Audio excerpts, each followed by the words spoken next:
Hello, happy Friday. Good afternoon, everyone. I am Kayla.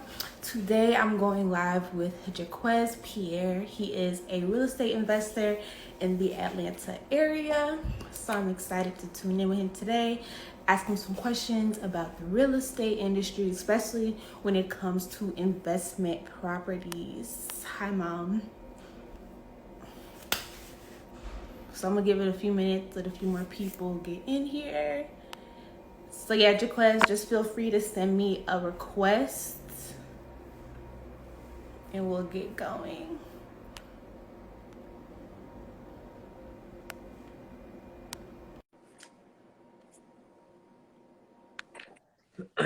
Hello. What's going on, Kayla? What are you doing? Hey, I'm doing good. How are you? I'm doing good. Can you hear me clearly? Yeah, I can hear you great. So I just want to say thank you for taking the time to hop on live today. I'm doing a series on my Instagram where I go, live with different business owners, different entrepreneurs in different industries.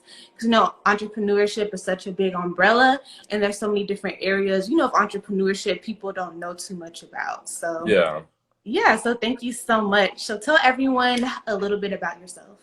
Yeah, so just like a quick introduction. I'm a 22-year-old real estate business owner here in Metro Atlanta. I started real estate when I was 19. I believe that real estate should be, it's a way that something that everybody should get into, just to build wealth, ownership. Um, there's a lot of things when you dive into this world. There's a lot of things that you'll learn that you don't really need a lot of money to start. I started from absolutely $0, um, full-time job, didn't know where I was gonna go in life. After that, kind of just started from rock bottom. I built a couple of things, flipped my first house at 19. Um, and then from there, I built a lot of relationships that were very vital to me. So now I have a current business partnership that's kind of helped have the basis that we have now with the company. I have a team of about,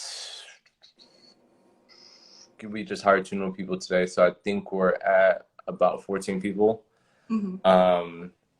And so right now, I've gone from a point of where we're doing I was doing $3,000 a month in wholesale fees, and now we're doing 6-figure months currently. But yeah, I'd love to just kind of give some game insight. Do you think this passed for you? I definitely recommend it to a lot of people. It's not easy.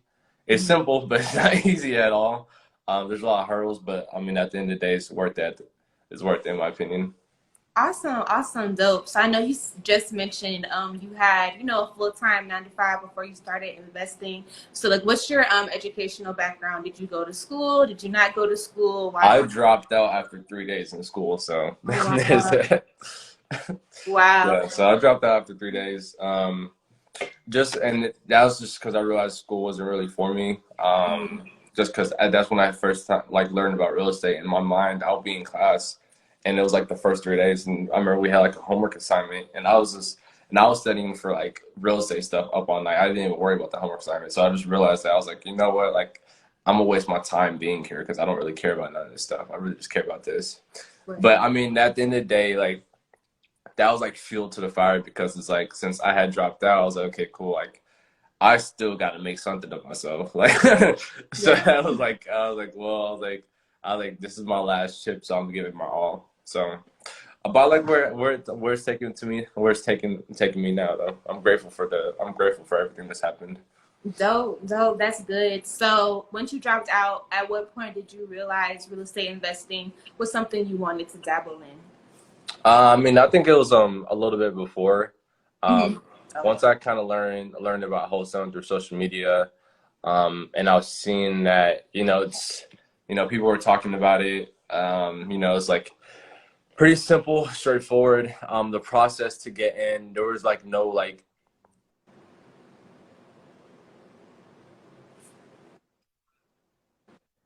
Keep on calling me. Very fun. I'm put my phone to do not disturb. Um, but once I realized there was a low barrier to entry to get into the field, I was realized, you know what, okay, cool. I had a little sales experience because I used to sell cars when I was 18. I worked at a car dealership. Mhm. I took that, applied it to the game. Once I learned the game, as far as going on YouTube University, Yeah. and after that, just kind of just really just took off. Just going around, driving around for like random properties in my neighborhood, with people around me. Once I kind of figure out how to like find people's contact information. So basically, how it started was I would go and look for vacant, rundown houses Mhm. around me. So had a list of like 50 houses. What we did is we do something called skip tracing, which we're going to find the people's contact information. Mhm. Took the contact information, start calling the people. Um, and this is where the biggest business lesson that you'll always learn is that like growth comes from being uncomfortable. That's the only way that you can grow in life. So when I Mhm. was making these calls, I mean, like I thought like these people could hear my heartbeat through the phone because I mean like I was just nervous and everything, but it wasn't anything that I've ever done before. It's not like, and it's not like it was like I had any handouts and stuff. So Mhm. um ended up getting in contact with this one lady. She told me she wanted to sell her house because I asked her if she wanted to sell it. After that, ended up, going to an appointment. Me sitting down with her, building a little relationship, rapport, aka rapport. Mhm. And from there, she agreed to sell her house to me for $97,000. So I signed a contract. Um, so it's like, okay, cool. So like, and here's the fun part of like wholesaling and stuff, because I mean, I was still 19 at the time. So it's like, where's a broke 19-year-old going to find $97,000 for from? Exactly. But with the fun thing with wholesaling, I had, you sell it to end buyer. So I had an end buyer come in. He bought the house. He signed the contract at $100,000. So basically, he wired in his money for $100,000. She got 97. I pocketed $3,000, and then that was just the beginning of a very stressful, long career. Well, not long, but this where I'm at now. Awesome. Awesome. Dope. I love that. So someone who may be on the and they want to get their first investment property, but they don't know where to start. What's something you would tell them they need to do first? So biggest thing, if you're talking about getting the first investment property, um, I would definitely try to go, the duplex, the house hacking route, right? Mhm. Make sure you just focus on getting your credit right. If you have anything on your credit, make sure your bills are taken care of. This really, because I mean, I think that you always want to make sure that's taken care of because credit is leverage that you use for your future, your family, going forward. Especially when if you have like an 850 score, I mean, banks love that. Um, or if not, you can start off with wholesaling. Um, So in regards to wholesaling, and just like there's actually a great question that she asked whose videos you recommend watching. There's great people that you can watch on YouTube. Brent Daniels is a really good person to watch. Sean Terry is a really, really good person to watch on YouTube to learn about wholesaling. Max Maxwell is a really good person to learn about wholesaling. I mean, at this point, everybody's done made a YouTube channel about wholesaling. So like, um, so that was really good. I'm actually hiring a professional course designer now. So me and my team, we're gonna be putting out a course here pretty soon. Just the ins and out, really like just from point A to point Z. Um, to get just pretty much to give you like the game to make sure that you're successful in this. But going back to the question as far as like again, you're securing your first investment property. Hmm. If you can't get into wholesaling, I recommend that, just because of the fact that we're able to find really, really good deals on properties. So with that being said, if you find a really, really good deal through wholesaling, right, you have somebody who sells their house to you for cheap. Obviously, you're not going to, the thing about that is that you're not going to be able to get regular financing on a house that needs work. So you have to use something called a hard money lender, which they're asset based lenders. So with that, these guys they typically require like anything from like 10% to 20% down. Um, and they are pretty much like high interest, but they lend out for the year. But what they're gonna do is they're gonna lend on the property itself, and then they're gonna lend on the actual construction of you getting it fixed. Hmm. So like for me, like when I did my first flip, I didn't do it through hard money, but I did it like creatively. But that would be a whole nother like segment itself if you want to talk about that side of things. But I borrowed some money from a family member. If you have a family member who could borrow some money from, I would do that for that down payment, and then get it fixed up, get a tenant in there, and then go ahead and refinance. Because most banks, what they'll do is they'll refinance you up to 75% of what the house is worth. And if you have a tenant in there, they're gonna go off of 6 months of the rent. So you don't actually have to you don't have to put money down and refinance. They'll basically do it on the asset itself, and they'll see that, okay, cool, you've had 6 months of rent. We see that, okay, this tenant's gonna be paying your mortgage. We'll go ahead and refinance. So you refinance that hard money loan, and now you have an asset, you have a property that has equity in there, and you just have your first rental property. Or if you want to do that, or if you want to go the route of doing the house hacking, FHA, then getting a duplex or a triplex on market. Or if not, too, if you want to go FHA and get a house in a college town, FHA is only going to need 3.5% down, and it's only going to need like a 680 credit score. I recommend going FHA, getting a house near a college town, and rent it out. You live in one bedroom and rent out the other bedrooms. So if your mortgage is like $1,200 and you buy 3 bedroom, you rent out 2 bedrooms in a college town for $600, now your mortgage is being paid for. Wow. Okay. Yeah, that was really insightful. I don't think a lot of people know, typically how to go about sourcing properties, and funding them either. So that was very helpful. Now, another thing, personally, I'm more familiar with, retail real estate. So what's the difference between retail real estate and then, of course, the investing side of real estate? Big difference. I mean, I would say is like the investing side of real estate. Investing side of real estate is a lot more money. That's just a reality situation. But it's a lot more headaches too. But I mean, and also on the investing side, I think the retail side of real estate looks very, very sexy. It's very appealing. Most people, when they become an agent, they want $1 million listings. I want to go get $1 million listings. I want to get luxury homes. But here's the reality situation, right? Even if I was an agent getting 3% on $1 million house, that's $30,000. We hit $30,000 deals on pieces like, in female language, like pieces of craps. Like, I mean, we'll buy a house for $30,000 and we'll sell it for 60, and we'll make the same amount of commission that an agent will make on $1 million house. So it's just like people like that because it looks sexy. You want to like selling sunset, but it's like, for us, we're just about the business side of things. Like the reality, and like this is how you really build wealth. You build wealth through ownership and equity. That's how you build wealth. So the investing side is just more. I think everybody should get an investing side, right? I think you should have assets because even if down the road, if you run out of money or stuff like that, if you have an income producing property right there, especially in your 20s. The biggest thing is like if you start buying rental properties in your 20s now, by the time you get to, because most mortgages are going to be 30 years, so by the time you get to your 50s, if you have 5-6 rental properties that are paid off free and clear, and you're making $1,000 per month off each rental property, now you're making $5,000 per month by the time you're 50 or 60. Now you actually have retirement income, because the thing is, so people don't realize, by the time that we're 60, Social Security is going to be gone. If you're trying to bank on Social Security, it's not there. The government's not. So the thing is that this is the time that you need to be investing and learning about it so you can build that wealth. So by the time that you're 30 or by the time you want to retire, you can retire easily.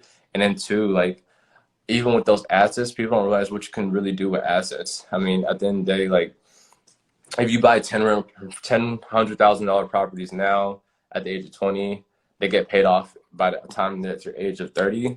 What people don't realize is that they're gonna appreciate, right? They're gonna gain more in value. But even when they're paid off free and clear, if you got $100,000 properties free and clear, on paper you're considered a millionaire. Right. Your net worth is $1 million, so you're considered a millionaire. You may not have it in a bank account, but you're considered a millionaire because at the end of the day, you could go to a bank and get a refinance on all those properties. So now you got $750,000 in the bank in cash, and now you got a tenant paying your mortgage. So it's like it's monopoly at the end of the day. Yeah, no, most definitely. So what are some like key factors that determine like maybe a good investment property versus a not so good one? I mean, key factors that really determines this really depends on your experience. Hmm. That plays a big factor on whether or not if you can decide whether or not if it's a good investment property or not.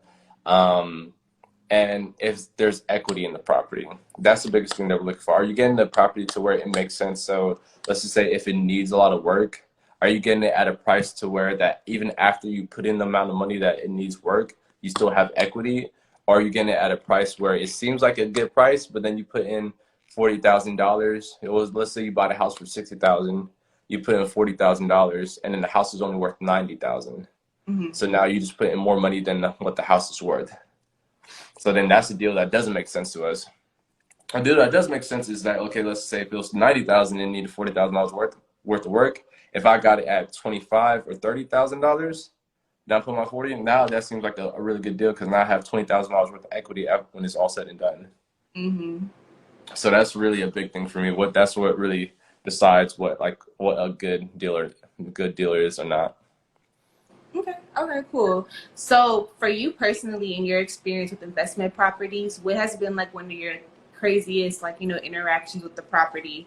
Like something that went wrong, like I want to hear it. Oh man, I got a lot of these stories. All right, it's like which one do you want to hear? But any of them.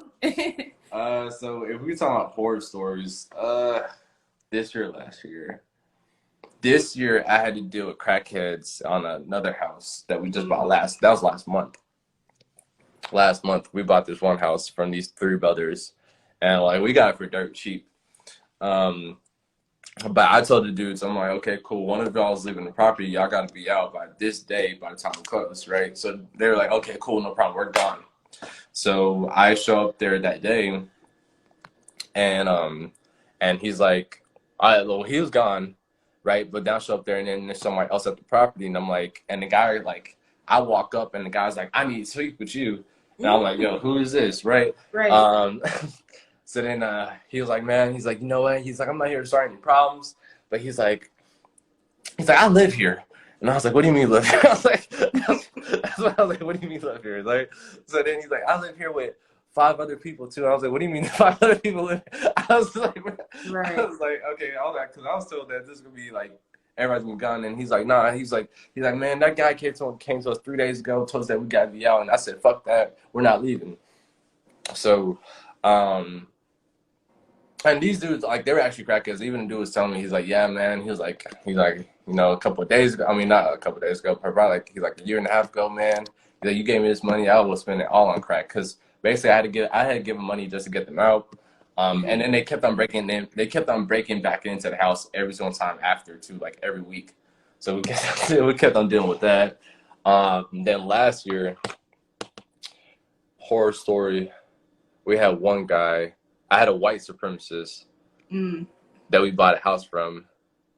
But the dude didn't seem like a white supremacist, though. I mean, when I was there, he was cool. He was cool as hell. I mean, dude, Right. like, we Yeah, were you never cracking know. jokes and Yeah. everything. But then after, because my business partner at the time was white, so after when he was taking them to a closing table, he was just like, man, he was like, your business partner. He was talking about me. He's like, man, your business partner is pretty cool. He's like, I normally don't. He's like, I normally don't like N words. And I said with the full like ER and stuff. And then Whoa. he's lifted up his shirt and showed my business partner the swastika on his stomach and stuff. And I wish I knew this because I was like, bro, I wish you kept that same energy when I was in person, you know. But no. Honestly. So we dealt with white supremacists, and then I had another house before. Oh yeah, another house last year. That was another little situation. So this guy that we were trying to buy a house from, um, he lived up in Kentucky, and so his house was out in Lilburn. So he was like, you know what, you go swing by, whatever. So he said he gave us permission to go inside the house. So we pull up, we see that there's no cars in the driveway. So we go around the back. I see a glass door. I slide the glass door. It's locked a little bit, but I can slide it open, and I still walk in. Mhm. So then I'm like, I'm saying hello, right? And then I hear somebody say hello back to me. So and we're like inside the kitchen, and then wait, because I was like, I hope this is the right house. I was like, I guess that's what it's going on in my head, because I was like, yo, did we just break into somebody else's house? And it's me and my team. So then this lady walks up. She's like, what are you doing here? And I was like, oh shit. So because then I was like, what are you doing here? Right. And then, that's, and so she was like, where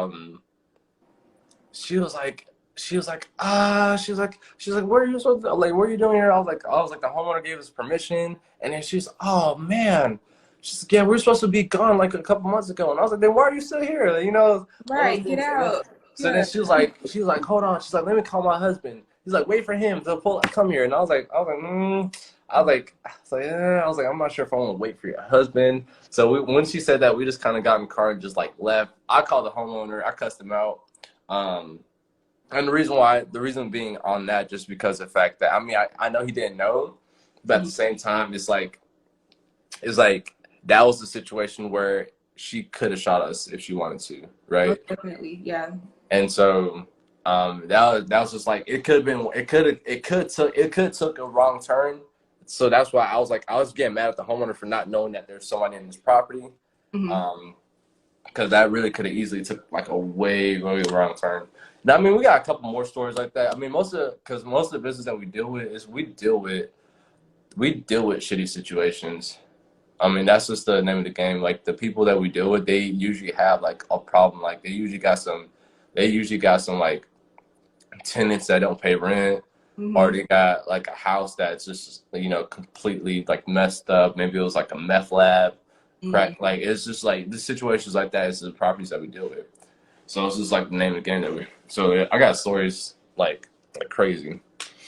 That's insane. I love hearing people's horror stories. It's so interesting.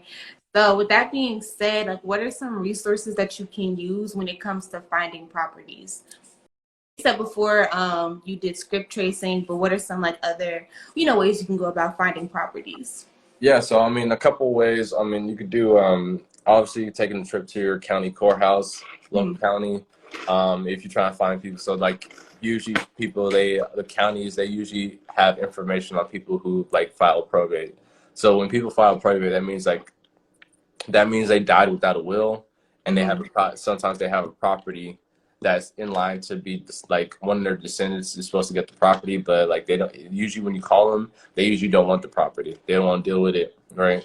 And sometimes they'll have the information of the person who's in charge of the probate. So you could use that, contact them, ask them if they're interested in receiving an offer on the house. The counties also publicize whoever doesn't pay taxes on their house. So if they haven't paid taxes in a couple of years, they might not want the house, right? Or make them an offer that makes sense, that they pay off their taxes, and then you get a house for pretty cheap. A couple more resources, like I said, you can do the driving around for vacant properties. And then you could do, like, what we like to do is, like, for my business now, is that we pull lists online. So like, if you use like propstream.com, you can sign up for a membership, and they give you lists like pre-foreclosure, people in pre-foreclosure, or just people who have like a lot of equity in their house who might want to sell. We take those lists, and like I said, so even the skip tracing applies to like everybody, anybody, regardless of the situation. I mean, you can, and skip tracing just means that you're just finding their information, whether or not if you're finding their mailing address, if you want to send them a postcard in the mail, or if you want to pull up and knock on their door, or if you just want to find their contact information to give them a phone call. But I mean, at the end of the day, you're going to need their information to figure out how to get in contact with them. And the website is propstream.com, propstream.com. Okay, awesome. So I want to get a little bit into your business. Now, I know within any business, whether it be e-commerce, retail, you typically need to build out a team, right? A team who's going to help you. So in your industry specifically, what does that look like for you? Like, what process do you go through when it comes to, bringing specific people on the team? So it's, I mean, in our industry, it's pretty straightforward as far as like assembling the team. It's just that finding the right people is not the easiest, and making sure that they have the resources to be successful. So for us, we mainly buy all of our houses, so we mainly either flip or we buy them. We buy them and then we just list them for a higher price. So that's like our back end team. So our back end team, my business partner handles that. So on the back end, so like my business partner, he has his own construction crew, and I mean he probably has like about like a good 30 guys on his team. And then he's a real estate broker too. So whenever we go to list the houses, we list it through one of his agents. So I manage the front end side of things, which is acquiring the property. So I manage the sales. I manage the sales side. I manage the marketing too. So how's like I have a team of cold callers. So they're on a dialer. Right now, I think we have like 7 cold callers. So they're calling people every single day, Monday through Saturday, actually. Asking if they want to receive an offer in a house. They push it over to our system, our CRM. And then I have my three acquisitions, my 3 sales agents. So they're calling these people and they're actually negotiating, making offers. So like one of them, like we just got a contract back today that I just picked up, that one of my acquisitions, they talked to a lady yesterday. So they're negotiating, and then I have my assistant and / transaction coordinator. So whenever we get the contract back, we go ahead and submit it to our transaction coordinator. She gets it over to closing attorneys. We start running title. And then I have my COO. She helps out with just organizational stuff, getting our processes in place, handling anything technical. And then on the marketing side, we also do texting. So I have one virtual assistant who works on our texting. They text people all day, every day. And then I also have my lead managers. I have 3 lead managers on top of my 3 salespeople. So what they're doing is that whenever the leads get pushed into our CRM, which CRM stands for customer relation management, the lead managers, they hop on the phone with these people and they're going to get more information and they're going to send them a preliminary offer and they're going to do in charge of follow-up. And the people who want to sell within 30 days, they get pushed over to my acquisitions. Then my acquisitions carry the conversations or just send appointments to go check out the house. And then once I get the contract, then I push it over to my business partner and then he handles the back end. Okay, that's good to know. So to wrap things up, what is some advice you would give to anyone in the audience who's looking to start investing or even start their own real estate investment company? I would say, so I would say you need a lot of grit, a lot of mental grit, because this thing is not easy. And then also just want to make sure that you are networking like a dog. I mean, networking with everybody that you possibly can. I mean, talking about like networking events for like real estate agents, real estate investors, connecting with those people, gaining as much knowledge as you can about the game and learning from these people, and then potentially doing business with these people. And then also brushing up on your sales skills. So you want to be able to have conversations with people and actually be able to like convert these people into like deals and stuff. Next thing is just that you gotta want it bad. Like you gotta want it really, really, really bad.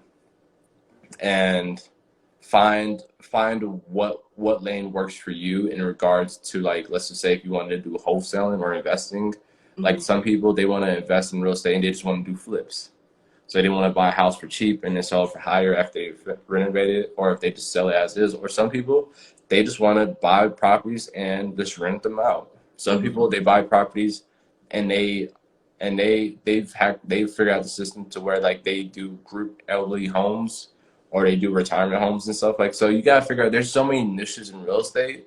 So you got to figure out what niches in real estate itself that you want to work, and then just focus down on that one niche and then just get good at it.